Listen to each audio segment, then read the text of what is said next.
Hi, it's Tony Robbins. Happy New Year. Listen, how's your new year coming out so far? I know it's early. It's January 15th, and I thought I'd send you out this little video message because you know what that day means, don't you? January 15th is the cutoff. Statistics show that 95% of the people that actually made a New Year's resolution have already broken it by today. And that's if you even made a resolution. Now, if you're the exception to that, I'm thrilled for you, and I support you, and I say keep rocking it. But if you've missed, maybe I could drop you a quick little message or two here that can help you not only recover, but get way beyond just making some New Year's resolution and make some real lasting change in your life. I mean, think about it. Most people don't even make a resolution anymore. Why? Because they've made them from years and years and years, and they know they're not going to follow through. So after a while, who wants to disappoint yourself? Who wants to be upset with yourself? Why even bother to set a new standard for this year? You know it's going to be the same as last year. If you're the kind of person watching this right now and you've actually opened this email and you haven't shut me off already, then obviously that's not you. So the question is, what is it that makes us even want to make a resolution? I mean, it's an interesting question. Why is it at the beginning of a year we have this tradition? But it goes beyond tradition. It's something inside of us that makes us want to make things better. And I think part of it is the calendar gives us this idea that we could have a fresh start, that we can start from fresh and have this great victory. And it's really, the calendar itself is quite arbitrary. It's wonderful to use it, but if you didn't use it effectively, let's use the calendar to serve you today. Let's just see, what does it really take to make this thing happen? Because there's no denying that inside of you, the only thing that's going to make you happy in the year ahead and the decades ahead is going to be having you have an experience where on a regular basis, you feel like your life is making progress. If there's one thing I teach, and I want to remind you of it, it's really simple. Getting things is not going to make you happy. That's good news in a tough economy. It's a good reminder. It doesn't matter what you get. Doesn't matter whether it be money or opportunity. All those things might excite you for the moment. Even a relationship, as magnificent it may be, might be exciting for a while. But if you don't keep growing, that relationship isn't going to stay exciting. So the secret to real happiness is progress. Progress equals happiness. And if we can make progress on a regular basis, we feel alive. And that's why at the beginning of the year, we get this thing like, okay, I can have this fresh start. I could really do what my soul desires. I could expand. I could grow. I could improve. I could change. Or maybe better than change, I could progress. See, think about that. Progress is an aliveness to it, doesn't it? You don't have to work at changing. People say all the time now, well, I'm working on changing. Don't worry about it. You don't have to work on changing. Change is automatic. Your body's going to change whether you want it or not as the years go by. And no matter how hard you work, there's going to be some changes going on there. The economy is going to change no matter what you want it to do. The weather is going to change. Relationships are going to change. Everything in life is always changing. We don't have to work on change. Change is automatic, but progress is not. So if you want to make real progress, then you really got to look at your life in a different way. You got to say, I got to take control of this process and not just hope it's going to work out like people do who make a resolution. Because really, isn't that what they're really doing at the beginning of the year? They're saying, well, here's my resolutions for the year, and they really basically tell you their wishes. It's their wish list. It's what they hope it all comes together. And then they call it a resolution, but they don't know what a resolution is. When you resolve something, to have a resolution is to resolve it. When you've resolved, this is how it's going to be. That's when you cut off any possibility except the thing you've committed to. It's like the old adage, if you want to take the island, you burn the boats. Because when you burn those boats, there's no going back. You're going to find a way to make things work. And most people, they're stating what they hope will come together. And if it doesn't happen, then they're disappointed, but they're not too disappointed because they're not too vested. What does it take to successfully create a lasting change in your life? To not only have a New Year's resolution you follow through on, but really have a lasting change? Well, the first step for lasting change is very much like making a New Year's resolution. Fundamentally, it's the same. The first step is you got to have a vision for what it is you really, truly want. Not what you think you want or what you should have. I mean, what are most people's New Year's resolutions? I'm going to stop eating sugar. I'm going to stop smoking. I'm going to lose 10 pounds. The problem with that is it's not very inspiring for most people. It's not telling you what you're going to get. It's only what you're not going to do. And it's kind of hard to have you move forward with that. A vision is about what you're here to create. A vision that really works is one that excites you. If you say, well, my resolution, my goal, my outcome for this month, this week, this year is to lose X number of pounds, that's okay, but it's not very compelling. It has to be a compelling vision. It's got to have something that has the power to pull you, not something you have to push yourself to do. Those are two different kinds of motivation. Push requires willpower, and willpower never lasts. What will last is pull. Having something so exciting, so attractive, something you desire so much that you have a hard time going to sleep at night and you get so up early in the morning to rock it and take it to the next level. That's what you're looking to create. And that isn't easy to get. But one of the reasons we do seminars and events and we say, why do that? Why not just read a book or something? Is because when you get in an environment where you're with people that are being put in a peak state, like when you're going to a sporting event, if you watch a sporting event at home, it might have a certain level of excitement. But when you're in a stadium with 50,000 people, suddenly it has a whole different level of intensity. And we feel that. And the bottom line of our follow-through comes down to our emotional intensity. In a different state of mind, you're going to come up with a much better and a more exciting vision than if you're sitting on the couch going, okay, what are my new resolutions for this year? And you're doing it the morning after the new year started and you're a little inebriated and the football game's on in the background. Probably not going to have the power of focus there. Probably not going to have the power of the energy to create something that's going to pull you for this year. And you got to do that. So it's got to be a vision that's compelling. Something that it's going to be a gift to make sure that it happens. And also, along with that compelling vision, you got to have strong enough reasons that you're going to follow through when the going gets tough. That's one of the biggest things missing for most people. They say, this is what I want to do. It's not very exciting. It's not very compelling. But most importantly, they don't have strong enough reasons to push themselves through what's going to be necessary to get that dream, to get that goal when the inevitable challenges come up. When you're starving, hungry, and you're trying to go on a diet, right? When you got no time and you're stressed out and you haven't worked out still, and that's what you're supposed to do. When the economy gets tight and what you thought you're going to do doesn't work, and so you give up on the goal instead of finding another way to get there. You don't let the fear take you over if you've got strong enough reasons. Those reasons can be positive, or those reasons can also be negative. They can be, if I don't do this, this is what's going to cost me. And if I do this, this is what I'm going to gain in my life. Reasons come first, answers come second. If you get a compelling vision and you got strong enough reasons that will push you through the tough times, you're going to do things other people don't do. Instead of collapsing, even if you get off target, you won't go, oh, I blew it. You'll get right back on target, make the change, make things happen. And I know you've done this in many areas of your life. Just think about it again. I'm not teaching you something really new here today. I just want to remind you of what your soul knows. You got to change, you got to improve, and you got to go through a simple process fundamentally to make that progress. First step, vision that's compelling. Second step, make sure that there's strong enough reasons to follow through. Third step, you got to review it and feel it every day. I mean, anything. Have you ever had this happen in your life? Has there been anything in your life that you've ever wanted so badly? You were so desirous of it. You had such a hunger for it that you couldn't stop thinking about it. Could have been a career move, could have been when you were a kid, a car, it could have been a relationship, it could have been anything, but you were obsessed. You wanted to make this happen. You wanted to attract this to your life. You just wanted something. And you didn't even know how to get it. But it was so compelling to you. You kept thinking about it every day, envisioning it, imagining it, feeling it. And then stuff happened. And suddenly you started to attract people or situations to your life, and it just came together. Like, you didn't even have a total plan. It was just that it was so a part of your focus with so much intensity and emotion so often that it sensitized you to notice anything that could get you there. There's a part of your brain called the reticular activating system. For short, we call it the RAS. That part of your brain determines what you notice in the world. And it's really important because when you set a goal, when you get really clear on a vision, and there's strong enough reasons, and you review it enough, and it becomes a part of you, that part of your brain says, anything that relates to this, I need to notice. It's like, did you ever buy a certain kind of car or maybe a certain outfit, and suddenly you see that car everywhere, or those outfits everywhere? Well, the cars were always around, but why do you see it now?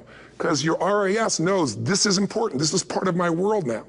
Similarly, when you really get clear and it's compelling and you're reviewing it every day, you've got strong reasons and you're reviewing it every day and you're feeling it, the brain becomes incredibly acute at noticing anything to get you to move forward.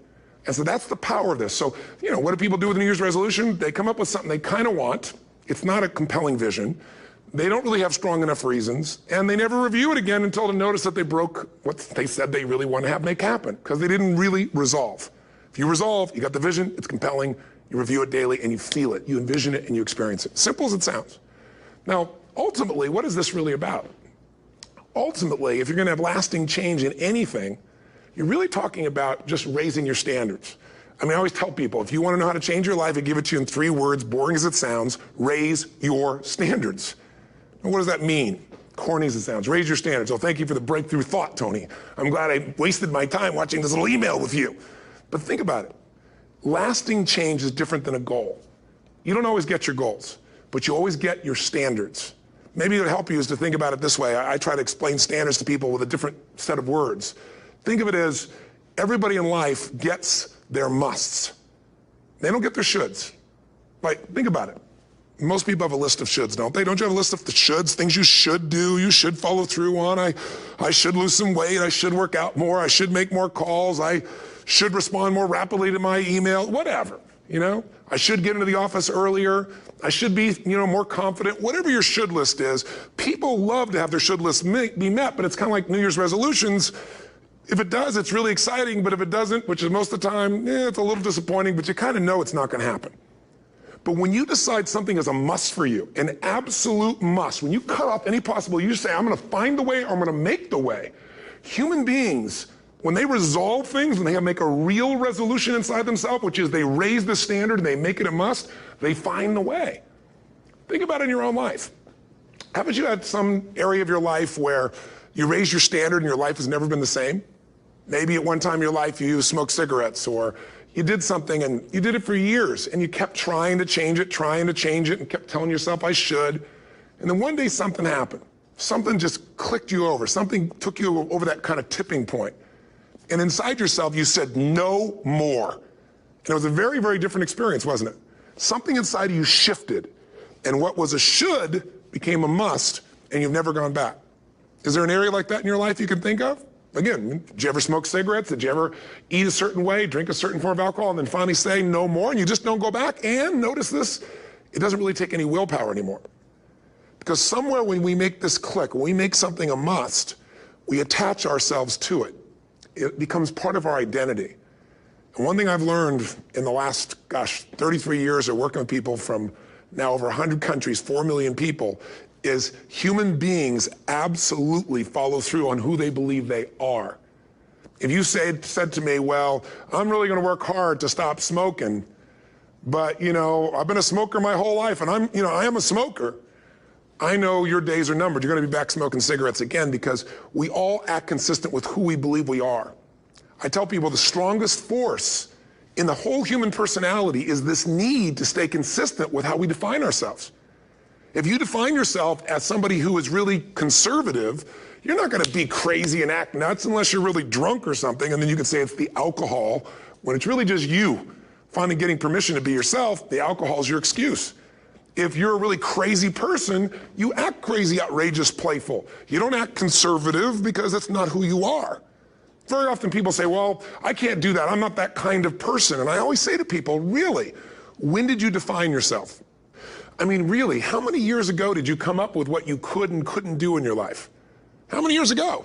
Most people, if they really look at how they're living their life today, it's based on a set of standards, a set of beliefs that they made choices about 10, 20, 30 or more years ago. I mean, very often we made decisions in our youth or very young about what to believe, about what we were capable of, about who we are as a person, and that becomes the glass ceiling, if you will, that controls us. There's a corny metaphor, but it's true. I remember one time I was with my family at the circus and there was a person there and they had this big giant elephant, and you look at this elephant and they take this little rope, put it around the elephant's neck, and they drive this stake into the ground. And I mean, you look at this and you know that elephant could rip down the entire tent with almost no effort, and yet the elephant doesn't struggle, doesn't try. Why? Because the elephant's conditioned. And they take that elephant and condition the elephant when it's a baby elephant. That's how they train him. When it's a little baby elephant and it doesn't have the power yet, they put a big rope around it and they drive this huge stake in the ground, and the elephant fights and fights and fights. And one day, finally, that elephant decides, I'm not capable of pulling this out. And once that becomes the definition of an identity of anyone, an elephant in this case, they don't even try anymore. It's just who I am, that's how it is, that's just the way it is in my life. I'd like to ask you to take a look at any place you've got a limitation and ask yourself, when did I decide to accept that limitation? And you may not even see it as a limitation. You might see it as just that's who I am. But so often in our lives, we've adapted to be a certain way so that we don't fail or so that people will like us or respect us, but it's not necessarily who we are. Joy comes when you're spontaneous. It's really hard to be truly happy when you're not being yourself. And most of us have no clue who we are. And so a big part of my work, if you've ever been to an event, you know, is to get people to do things spontaneously without thinking, because that's when the real you shows up. That's when the energy comes alive. And when you do that, when you start to connect to your true nature, suddenly there's energy available for you to set a higher standard for what you want in your life. That's what this is really all about. And when I talk about standards, when I talk about, you know, shoulds versus musts, think about your own life. I know there have been areas in your life where some point in time you just shifted and you raised the standard and your life changed. Because whatever people have their identity attached to, they live. We live who we believe we are. That's just how it works. It's just kind of like, I'll give you an example. Look at your physical body. Your physical body today is an absolute reflection of only one thing, not your goals, not your desires, but your standards. The identity you have for yourself. If your standard is you're an athlete, then there's a certain amount of strength, a muscle tone, and energy that's available in your body on a regular basis because that's who you are. And so you do whatever's necessary to maintain that identity. Again, the strongest force in the human personality is this need to stay consistent with how we define ourselves. Because if you don't know who you are, you wouldn't know how to act. Once you lock in on that identity, your brain finds a way to keep you there. If you say, you know, man, I'm overweight, I've always been overweight, I'm big boned, and that's the story you got, then you're gonna always find a way to get back there. That's your settling point. That's your identity. That's where things lock in. If you see somebody who's in really great shape, you ask them, do you work out? You know the answer. Yes, how often? And they'll tell you 3 times, 4 times, 5 times a week, whatever. In a seminar, I'll ask people, who here works out at least 5 days a week? And I'm stand up. And you look around that room, and you know that they work out 5 times a week because you can see their body. You don't just get a result without some kind of action, without some form of ritual. Ritual meaning actions you do consistently. Now, do you think those people that are out there working out 5 days a week, do they have more time than you do? Or I have, or anybody else? Of course not. Is their life less busy? Of course not. It's just a must for them. They must work out that way, and they've made that turn and their life changed. So I'm not saying you have to work out 5 days a week. I'm just saying whatever you really want, wants don't get met consistently. Standards do. Whatever you identify, this is who I am. And so it's not so much about changing your identity as there's expanding it. You know, deciding that, you know, instead of your goals to lose 10 pounds, which is not compelling, what if your vision was to get back to my fighting weight? You know, this year, this month, this next 90 days, I'm gonna transform my body. I'm gonna take on a new challenge. I'm gonna find some technique or strategy, there's a million of them, that can reframe myself where I wanna feel younger, stronger, more vibrant than ever before. Here's my reasons, because I want the energy to really make my life work. Because it's tough out there, and I wanna be stronger than I've ever been before. I wanna go in front of the mirror, and if I'm naked, not, you know, wanna laugh. I wanna look there and take a good look and go, yeah, I'm proud of whatever I see there. Whatever it takes, something's gonna make you laugh, smile, something that's gonna tease yourself, but something's gonna move you to another level. If you identify yourself in a new way and you own that every day, and that becomes the standard of how you live, you'll find the way to make that standard real. Money's the same way. Think about it, it doesn't matter what's happening, quote unquote, in the marketplace. People that make money find a way to make money no matter what, don't they? I mean, most people's standard is to pay their bills. So that's what most people find a way to do, even when economic times get tough. Most people, if that's their absolute standard, they find a way. Some people's standard is pay their bills most of the time. And so most of the time they do. Some people's standard is not just to pay their bills, but to take care of their family and maybe even some of their friends. And they find a way. In fact, you know, some people may be in a family where they don't have enough money. They barely have money to pay their bills. They work their guts out. And then somebody, their mother, their father, somebody else, their sister gets ill, and there's not enough money to take care of it. Nobody else has money in the family. They don't either, but they find a way to get that money to take care of their mother or father, don't they? And pay their bills. They never could do it before. Why? The situation made them raise their own standard. And not everybody does that. Somebody else in the family might have money and still not take care of their mother. It all comes down to the inner game, my friends. Changing your life is a change in the inner game. The outside world you can't control, but you have absolute control over this one if you learn the dynamics of what shapes you. And identity is one of those simple, clear, fundamental basics that if you start to shift it, everything else will shift in your life as well.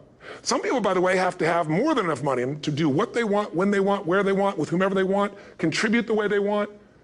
And if that's their must, they find a way. I know that sounds overly simplistic, but it's true. Somebody once said you could take all the money in the world out of the hands of everybody, out of all the wealthy people in the world who are really successful, give it to other people. It wouldn't take too long, those people would have it back in their hands. It's not because they're manipulative, it's because they have a standard. Some are manipulative, don't get me wrong, but they've got a standard of what they're gonna find a way to make happen. I'm just simply saying to you, take those 3 magic words and live them. Raise your standard. And if you really wanna do it, then I'll tell you the most important secret. Have you ever done this?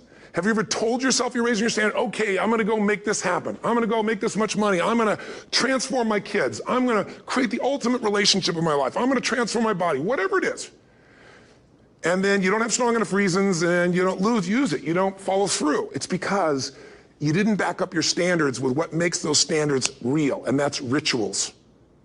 Rituals are where the power is. Whenever we do our Robbins results coaching, and we say Robbins equals results, the way we get results with people, it's the same way if you listen to my Ultimate Edge program, or back in the old days, Personal Power, or if you went to one of my seminars. You know what I do is I take these huge challenges you got and we break them down into little bite-sized steps.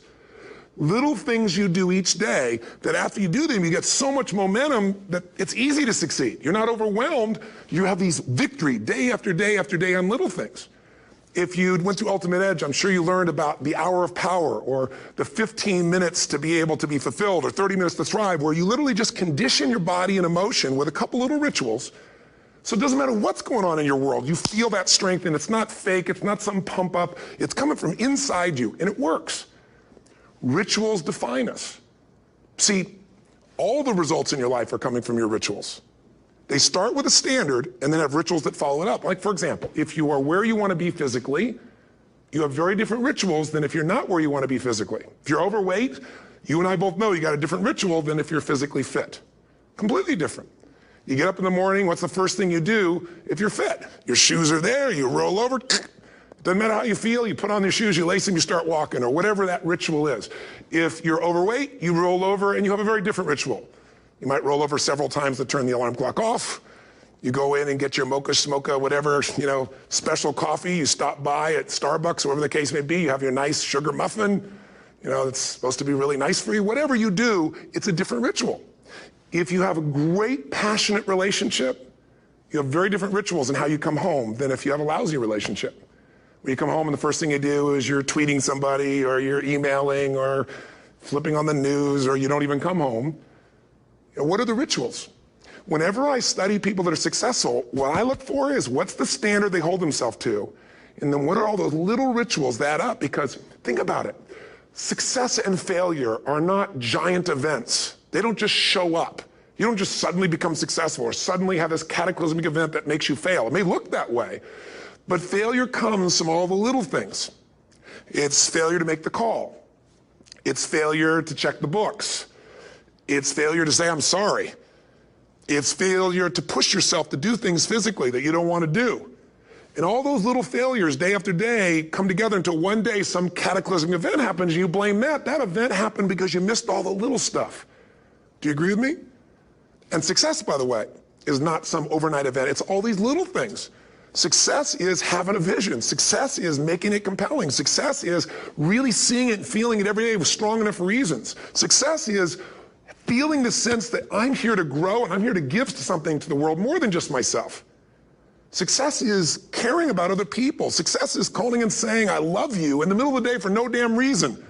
Or sending a note. That'll change your relationship. Have a ritual of something funny, playful, or a surprise you do. How many relationships are dead today because they have no surprise rituals anymore? You need to have some rituals, some cool things you do that nobody else does that gives you a better life than anybody else has. All the little stuff, that's where success comes from. In business, it comes from delivering more than anybody could imagine. All those little things add up. People go, wow, that's who I want to do business with.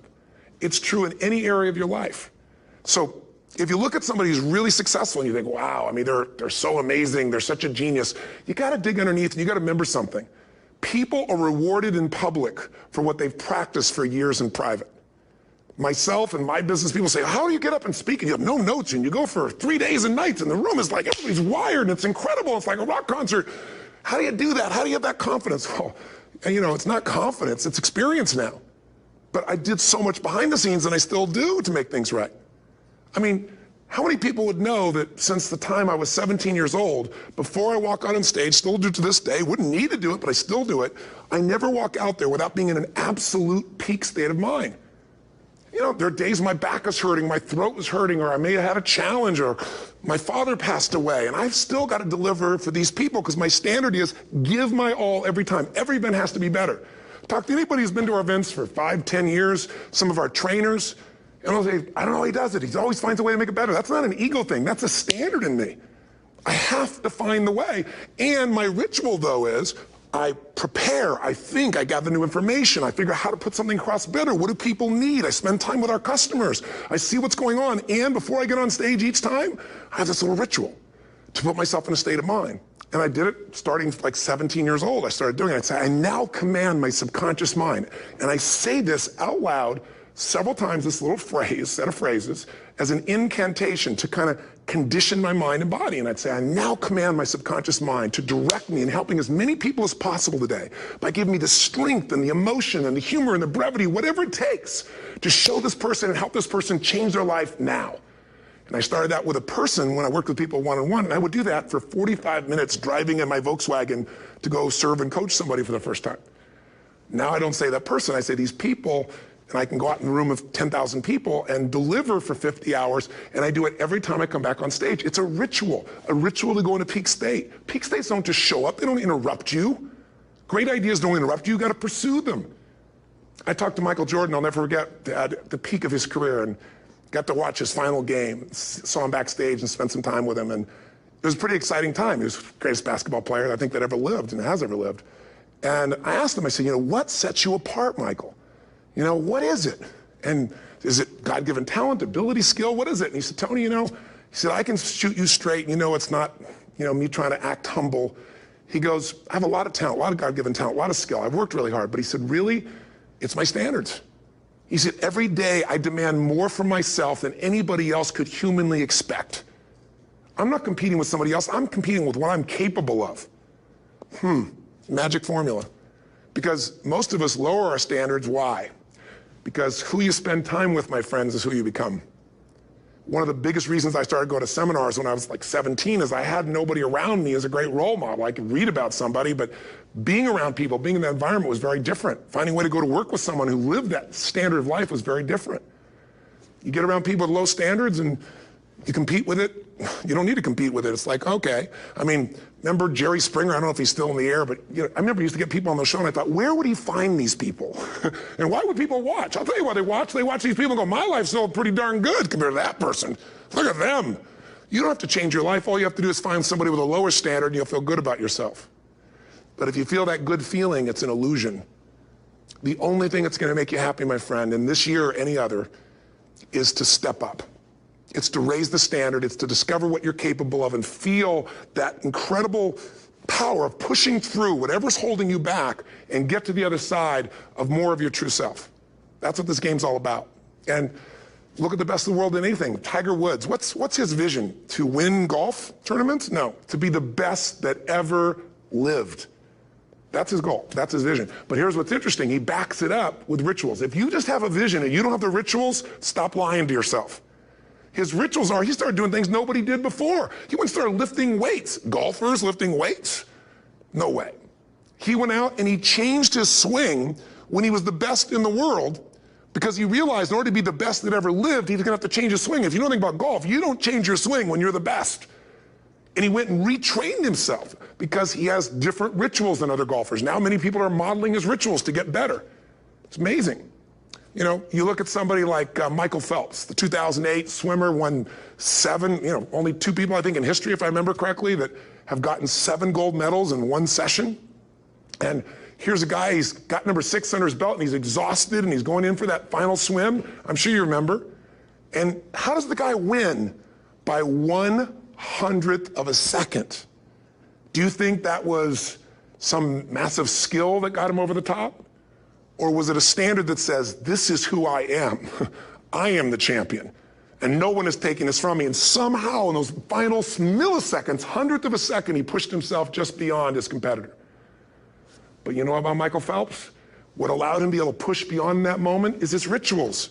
Go study the guy. Most people who swim have these unbelievable workouts. He does 2 and 3 of those workout sessions a day. All the other swimmers in the beginning thought he was insane. You're gonna overtrain, you can't do that, it's not physically possible. But he had a standard and the rituals to back it up. So here's my final message to you, because I've gotten carried away. I thought I was gonna send you like a 5-minute message, but as you can see, there's no script here. It's just me going a little crazy with you, but I wanna really see you get what you want this year. Don't let this year be like last. And if last year was great, still don't let it be that way. Raise the standard. If your life is perfect and extraordinary, you darn well know you're not gonna be happy unless you keep making it better. That's what makes us feel alive. It's not what we get that makes us happy. It's who we become and what we're able to give because we become more. That sense of contribution is what creates the deepest meaning. So here's my assignment for you, if you want one. If you want to go from conversation to some action, here's a simple thing to do. What's an area of your life right now that you really want to improve? What's an area that's important to improve?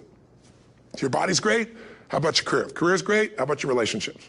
Intimate one especially, or your kids, or your relationship with your creator, your spiritual side of your life.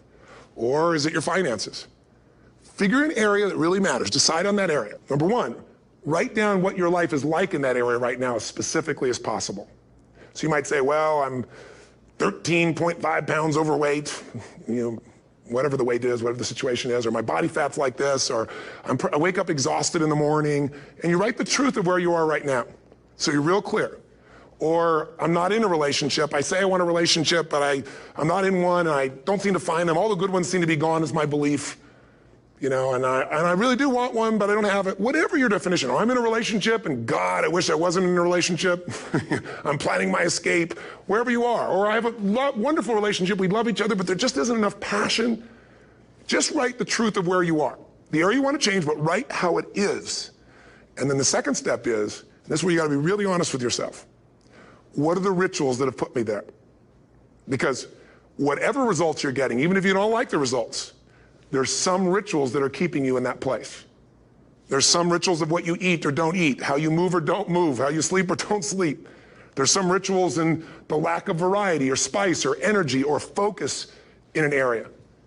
There's something you're doing, and it's usually not one thing, it's a bunch of little things that you kind of do consistently whenever you think about getting in a relationship, whenever you think about working out, whenever you think about money.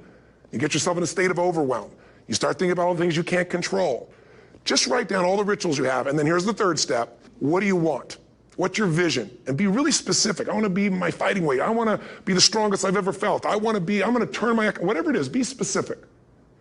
And then, last step, number 4, what are the rituals that'll get you there? What would you need to do differently each morning if you're going to be that kind of energy, that kind of strength?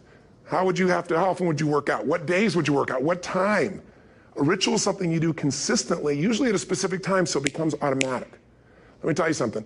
Willpower doesn't last, but rituals can last a lifetime. I bet you have some rituals in your life right now you've been doing for years, even though some of them don't serve you. I'm just saying, wake yourself up. If you want a new year and a new life, you don't need to start on January 1st. Start today. Start with this little video. And just begin to see what happens and see how easy it is to just do a few little rituals. Don't do them all, just do 2 or 3 new things. And you know what happens? You'll get momentum. Because once you discipline yourself in one area of your life, you feel yourself doing it in other areas as well. And I always say something that my original teacher taught me. I always remind people, there's always 2 pains in life. There's the pain of discipline, or there's the pain of regret. And discipline weighs ounces, as my friend Jim Rohn taught me. Regret weighs tons. You don't want to have regret. So right now, what do you want to change? What's it really like? What are the rituals that got you there? That'll take a little homework. If you're not sure, ask the people around you. They'll tell you what your rituals are. What do I really want in depth? What are the rituals that'll get me there? And then get yourself to start a few of those actions and lock them in place. If I can help you in any way, we're here as a company to support you. Come have an event with us. Come to Unleash the Power Within or Mastery University, or get a coach. You can get a free coaching session if you call our company and click on something on this. Will probably have something on it, or get a product. Or don't do anything with us, but do something with somebody, starting with you. If you make the changes in yourself, you're going to be proud this year, and no amount of money or accolades from other people can mirror the feeling of being proud of knowing you've taken back control of your life, or you've taken a great life to another level. Because once you do that, you have something you can give other people, whether it be your kids or your friends or your family. And ultimately, that's what life's about. So thanks for listening. I don't know how long I went here, but I hope this has been helpful for you. I just thought it's a new year, and I want people to be able to truly create a new life. And until I see you again, hopefully soon, or gets a chance to meet you, live strong, and live with passion. And of course, God bless to you. Happy New Year.